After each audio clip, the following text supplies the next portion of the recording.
দিলাম সরিষার তেল ঢেলে, দিলাম। এখন ভাজবো মাছ।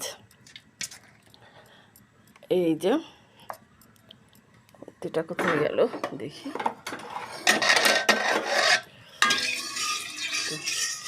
কড়াইটাতে ইয়ে করে নিই।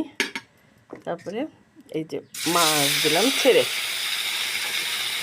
এই মাছটা ছোটো মাছ, বাটা মাছ।